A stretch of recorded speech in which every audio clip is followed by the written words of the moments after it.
So tomorrow the storm is supposed to hit. Good news is that we are not expecting hurricane force winds here. It should be a big rain event, and we will have a lot of wind. They just think right now that it's 74 miles per hour will be our highest sustained winds, and of course hurricanes start at 75 miles per hour. So anyway, there's certain precautions that we need to take from here on. I'm glad that we got all the stuff done that we did, but for instance, this sign has to come down.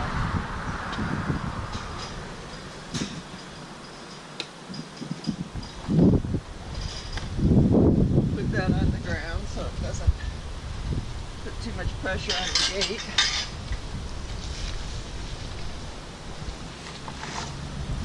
Pretty sure nobody else is going to want that sign. Then we'll just quickly review our things that we've done. These trees were all cut back, at least on this side of the fence, pretty seriously within the last few months. And we've grafted onto a lot of these little shoots. And like right here you can see it's been trimmed. I trimmed it back a few days ago and reinforced this union. So I did that with like 100 of them right in this area. And so anyway, I'm hoping that that will survive. If we got the 137 mile per hour winds that they were forecasting a few days ago, I'm not sure what would survive. But I think with this, 74 mile per hour wind, and it might even be less than that in this area, a lot of stuff will do okay that wouldn't have otherwise. So anyway, take a little look around to review things. Of course, all of these trees here in the grove, we cut back quite a bit about a month ago, a little bit more than a month ago. So even though they're full of leaves, the actual weak points in the tree, especially the center of most of these trees, have been cut out. And it's the center, we've had this happen in previous hurricanes where without cutting the center out, a wind blew down the tree and actually snapped the my voice is gone. Actually snapped the taproot. And if you take the center one out, it doesn't have the wind does not have the leverage on the plant, and some of the side branches will be torn off, but the tree itself will survive. So anyway, all of these are in pretty good shape. Also, it helps for the trees to be shorter. The taller trees, the winds are much higher, 20 feet in the air than they are at 8 feet in the air. They all, each row helps the next row survive too. It's the wind will be a lot faster up or stronger up above this whole grove than it will be through the grove.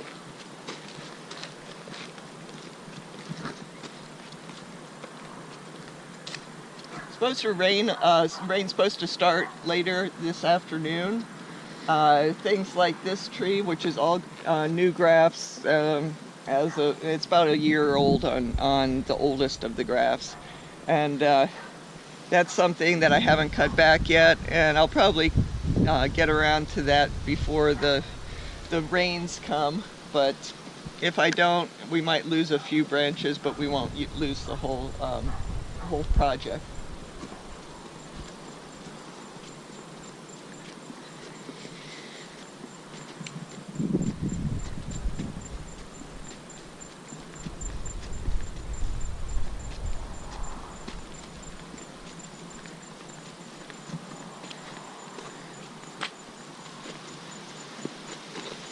So this is a tree that we were supposed to have trimmed back before all this craziness started. Basically, this lower branch has been I've converted it all to Julie mango, and the upper branches are all Hayden mango, really too tall to to use the fruit from, at least, you know, first quality fruit. Usually you get them when they hit the ground. This Julie mango graft situation, I haven't trimmed this back at all. You can see it's moving quite a bit even in this, you know, sort of gentle breeze that we have now.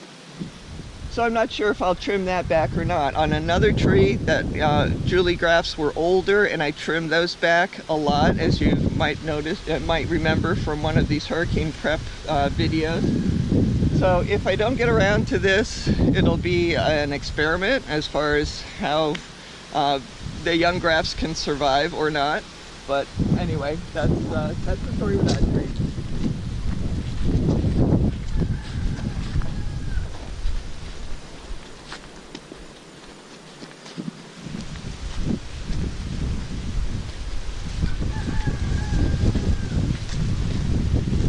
The main vulnerability with this tree is this branch here, and actually we were going to cut that back. All this stuff below has new grafts on it, so that was the we were waiting for a pole saw to come to arrive, and we haven't gotten to this particular project. So if that blows down, the worst that can happen is some of these young grafts below will be broken off, but I think we'll just leave that. The rest of this tree has more important things on it. This is, of course, the part I was working on yesterday morning. Trimming back the ends for Hayden and those branches, well, they're mixed with lychee, so you can't tell now. But anyway, there's a lot of foliage at the ends of the branches that would have created more you know, swing to the whole branch with the wind hitting that. So cut that off so it wouldn't be a problem. And so all of those branches have the ends of them cut off. That we wanted to keep those branches active while we were putting other grafts on the other parts. But basically, the new leaves will form from the new grafts pretty quickly, like within a couple weeks. And so you know, the sap should still be flowing on that. So anyway, all this area that's been cut way back is newly grafted stuff, and I think it'll survive, so we'll see.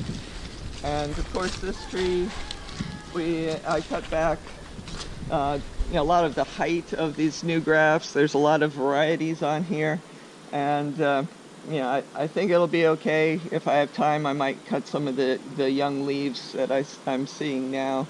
But you know, for the most part, that's I think that'll be okay. Did some work over here, and you know, nothing's going to hit the that side of the house as far as I can tell. Of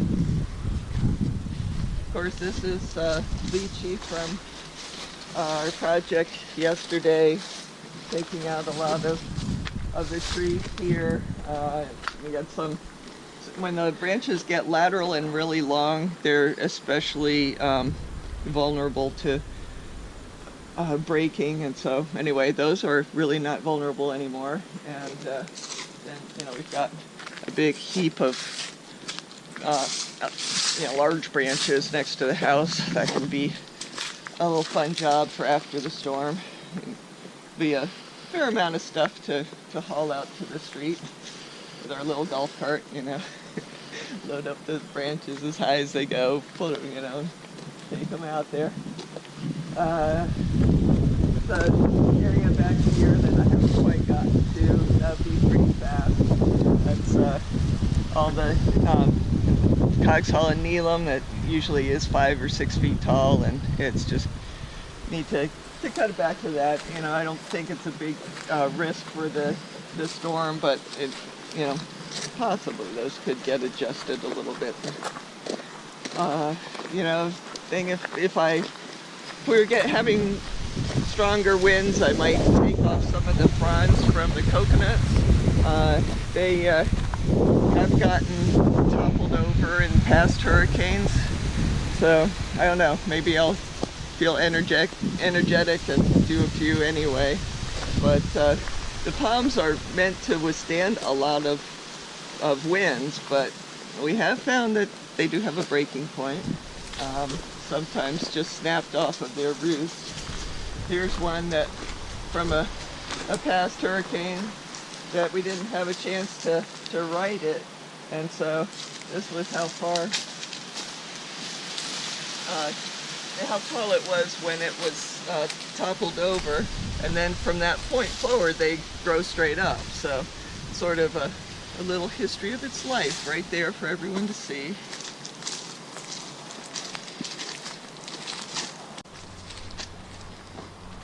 There's some more trimming to do on this jackfruit, but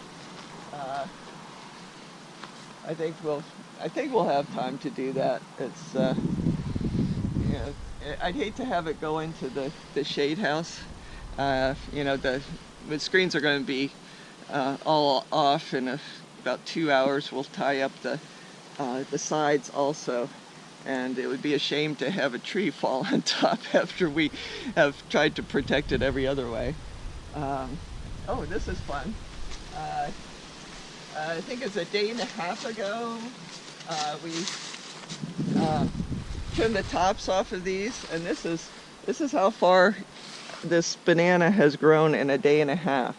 It will just send up this new leaf like nothing happened, and it's the best thing for a banana in high wind situations to just cut off its top. That if you don't, even in like tropical force winds, they will start leaning, and once they start leaning, they've disrupted enough of their roots that even if they fruit, the fruit's not going to make it all the way. So it's best just to be bold and cut off their tops, and that's the best chance they get at fruiting and all that kind of thing. A happy life. So, yeah, as you can see, mango's tree we really pruned the heck out of, and that was before the hurricane was even a glint in its father's eye. Let's see. Now this is more of our normal pruning. Well, it was a little bit more than normal for this longan. It had gotten really big, but it's just a bunch of new leaves forming, and that's really not any wind resistance there.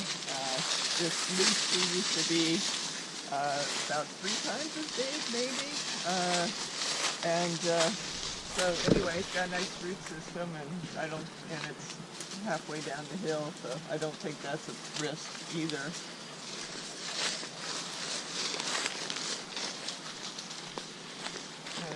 And part of our normal pruning was that longan and the mango up there, and so they don't have much of a canopy compared to what they had to be a problem. I don't know about the Mamey apple here and the black sapote. I think they're fairly protected coming down the hill like this. It all depends on what direction the strongest winds are out of, but I don't have time to trim those today. So fortunately, we don't have the rain yet. The rain is due this afternoon, is the latest estimate.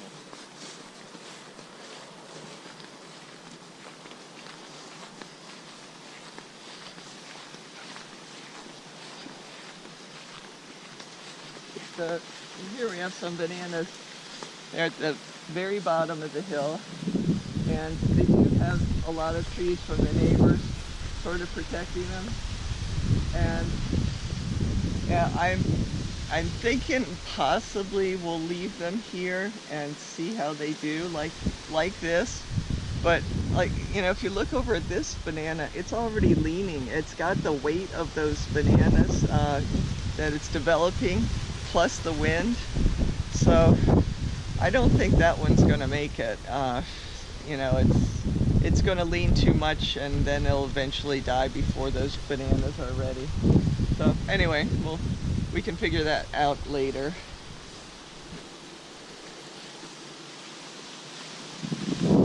This mango hedge we already cut about, I don't know, 2/3 of it out as part of our normal end of season pruning. A little bit more than normal for that particular situation. I've trimmed a little bit of the leaves off of our young mangoes here, and the ones that have grafts on, of course, I reinforce the graft.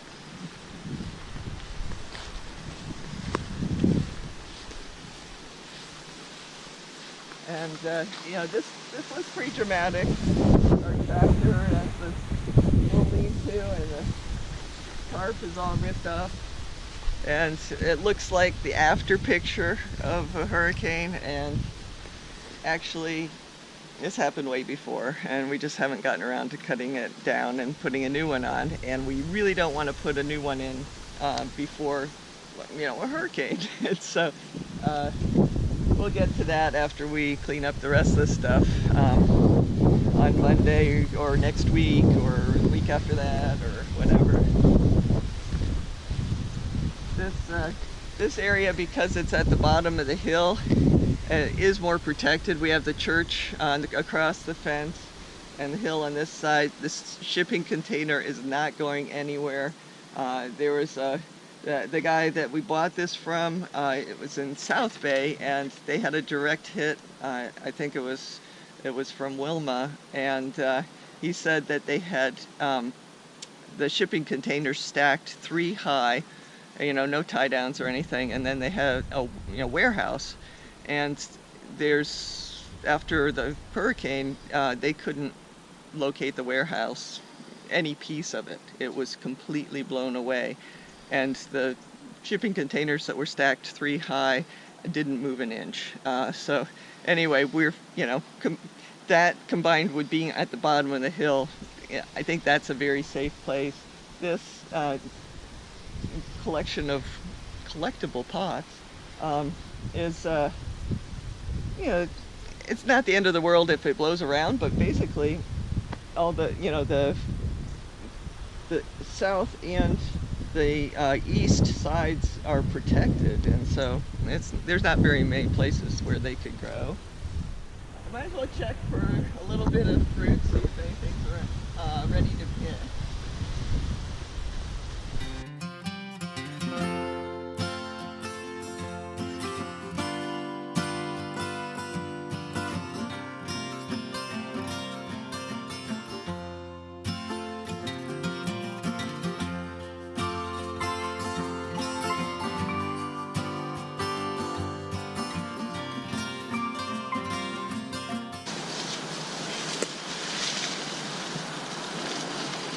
Yes, this is nice. It's all flattened out here. It seems like a good choice too. So we got a couple of Adamoya.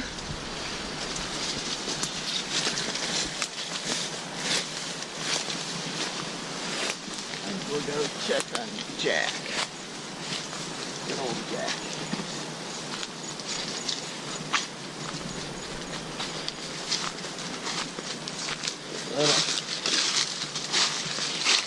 Switching this variety over to Angie, so this is a new graft. I trimmed back a lot of its leaves.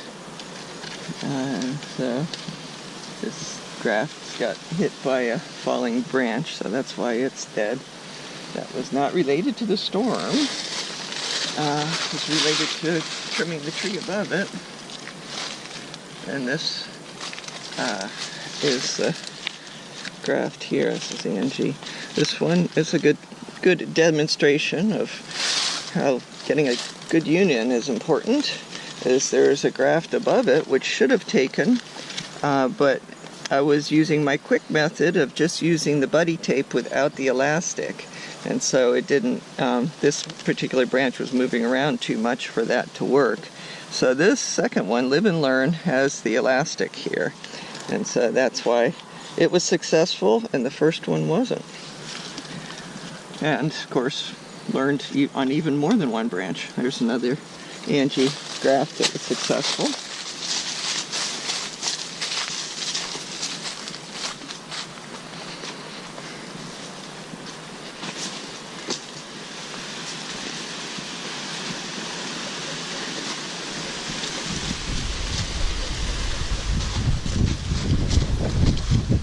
I was working on the shade cloth the other day, and was noticing a smell of jackfruit. So I'm pretty sure there's one that's hit. Not that one.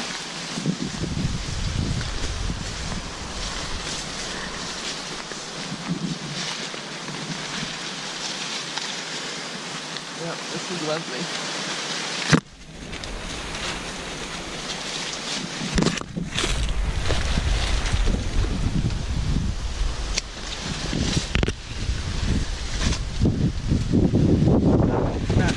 Not even dripping that much. It's definitely very close to being fully mature. Could be now or tomorrow, I'd say. Oh, I can show you one last thing of interest. One of our most vulnerable areas, and it was too big of a project to do this week, so we'll just have to do cleanup if they do break. But along this fence here we have longan, and the longan we trimmed last year, but it's pretty vigorous. So I'm not sure what's going to happen with this. It's good news for the neighbors, good news for us all, but good news for the neighbors too, that the winds are not supposed to be as strong as they were first forecasted. But yeah, as you can say, this is pretty tall and leggy. So we'll see if something snaps. And yeah, so that's the quick tour of our farm and what we've done and what might happen. We're very fortunate that the storm track has shifted into the Gulf of Mexico. The people on the west coast of Florida might be feeling a lot of hurricane force winds, and our best goes out to them to stay safe and hope the best possible outcomes for all of you. And we hope that the hurricane just gets lots weaker, and everybody's lives and property are spared. It's been very destructive so far in the islands, and it just does seem like these hurricanes are getting stronger and stronger. So anyway, good luck to everyone, and we'll see you here tomorrow.